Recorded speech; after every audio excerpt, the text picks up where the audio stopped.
Well, I think Russia has pushed him to the Ukrainian situation. Russia is pushing him right to the end of his patience. So he's going to hammer them hard, maybe harder than he would otherwise, and he can always escalate that as well. And then, as far as Israel, his friend Benjamin, I think that he's lost favor in America and in the White House. And again, people are just kind of horrified at what's going on in both wars, and they want them to end. And the United States is the only one, maybe, with the leverage. He's the only one with the leverage. Hi, I'm Jo Crawford, and welcome to Times Radio's Trump Report. Today, I'm joined by Diane Francis, editor-at-large at the National Post. Thank you for joining me on the Trump Report today. Happy to be here. So much to talk about. Yesterday, Donald Trump told Putin that he has 10 to 12 days to agree to a ceasefire in Ukraine. Michael Clark, he's the Director General of RUSI. He says he thinks Trump will chicken out. Do you agree? I don't think he will. I think he's finally understanding. With Melania's help, by the way, she seems to be a new cabinet minister in the Trump government. She's the minister of empathy, as secretary of empathy. Anyway, I think that he will. He's now starting to be embarrassed, I think, by the fact that he's the most powerful man in the world, and he's just being ignored. Putin has a difficult decision to make, I must admit. My guess would be he'll try it one more time to let the deadline come and go. And then we'll see what Trump does. And if he hits sanctions, he hits sanctions. If he doesn't, then Putin's won. So I think he can gamble one more time at maybe ignoring the deadline. So Clark is picking up on that TACO acronym, Trump always chickens out. It's predominantly centered around and used a lot around Trump's so-called tariff wars, how he's been trying to secure trade deals, or in other words, failing to secure trade deals. How do you think Russia's perceiving Trump right now? Oh, well, he doesn't have to stick to it. Like I'm saying, it's a game. It's negotiations. This is what you do in business all the time. You throw an offer on the table. The guy is going to pretend he doesn't like it. He's going to make all kinds of noise about how insulting it is and he can't do it or whatever. And then you just stick with it. Or what I would do if I were Trump, I would say, we were going to do these sanctions. Now we're going to do these sanctions if you ignore this deadline. It's enough time. We're done with your games, and we're shipping weapons to Ukraine, and this war has got to stop. This war that you started has got to stop. I think he's really got to be hardline on this. Now, if Putin again really doubles down and takes the chance, I don't know. I think there's a lot of other things that Trump can have and has in his toolbox besides sanctions and secondary sanctions.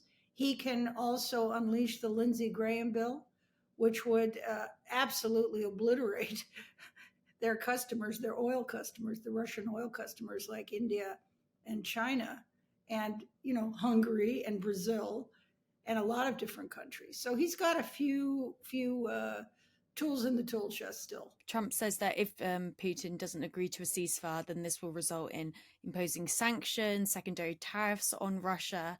This is believed that it will amount to around 100% of tax on countries that trade with Russia, which includes countries like China, India. How do you expect those countries to respond? Well, they won't be able to respond other than to pay the bill or what have you. I've got to believe that they may, to the extent they can, I think China's the only one, maybe putting pressure on Russia a little bit because China does supply them with a lot of necessary equipment and components and technology for the war effort. And, that will be, and they are certainly all scrambling around to get other sources of supply. Trump has also said that there is real starvation in Gaza. This goes against Israeli Prime Minister Netanyahu, who claims that that's not the case. We've even heard Marjorie Taylor Greene. She's seen as a staunch defender of Donald Trump. She said that Israel is committing genocide against Palestinians in Gaza. Are we seeing a turning of the tide here in terms of the Republicans' support for Israel? Well, I think we're seeing the world turn against Israel over what's going on in Gaza now. France has recognized the Palestinian state. Britain is. Others will. Canada is considering it. It's just, the footage is just heartbreaking. And you've got there's evidence and there's proof that that the starvation is widespread, the famine, and there's certainly it's just a desolate place with nothing for people to do except to try and scramble for crumbs. And yet, the Israelis continue to bomb the place, and it's just it also inside Israel. Inside Israel, there are NGOs and there are groups that are saying this is looking something like genocide. And they're not using the G word necessarily, but I think that inside and outside Israel, Israel's friends are getting more and more horrified as this continues without stoppage. And, I don't know what the end game is here. I don't know why you would hold hostage 2 million starving people in a desolate place just to get what, 5 dozen terrorists hiding in tunnels underneath their mosques? I mean, that's not how you do it. You take control of the place and you send in commandos to ferret them out wherever they are. You don't bomb the civilian population. I never understood the strategy in the first place. And so I think Israel now has to come to a decision as to whether to stop or not. Netanyahu's claiming that there isn't starvation in Gaza caused by Israel. That's what he's claiming. But how do you expect Trump to approach this moving forward? I think it's fair to say that the same with Ukraine. He's been very much of a back and forth, switching up his opinions quite rapidly about this situation. But do you think that he's actually going to stick to one side now? Well, I think Russia has pushed him to in the Ukrainian situation. Russia's pushing him right to the end of his patience. So he's going to hammer them hard, maybe harder than he would otherwise, and he can always escalate that as well. And then as far as Israel, his friend Benjamin, I think that he's lost favor in America and in the White House. And again, people are just kind of horrified at what's going on in both wars, and they want them to end. And the United States is the only one maybe with the leverage. He's the only one with the leverage. And it's interesting what you're saying there about Melania. Do you think that she's going to present a more pivotal role moving forward in influencing Trump's decisions? Well, she's a trophy wife. She's a mother of a child, and she's a very good first lady. I mean, she turns out to all the ceremonial stuff and never says much, which means she doesn't put her foot in her mouth.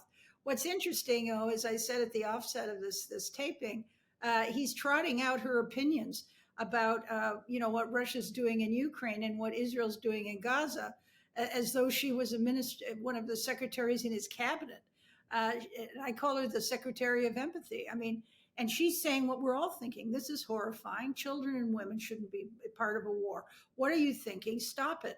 Stop it already. And, do whatever you can to prevent this from continuing. So I think it's kind of interesting. I can't figure it out, but he's quirky. He's odd. And he doesn't need policy and facts and figures and historical symbolism to come up with his opinions. He was talking with the wife, and she happened to say this. I mean, it's so crazy, Trump. But I'm happy.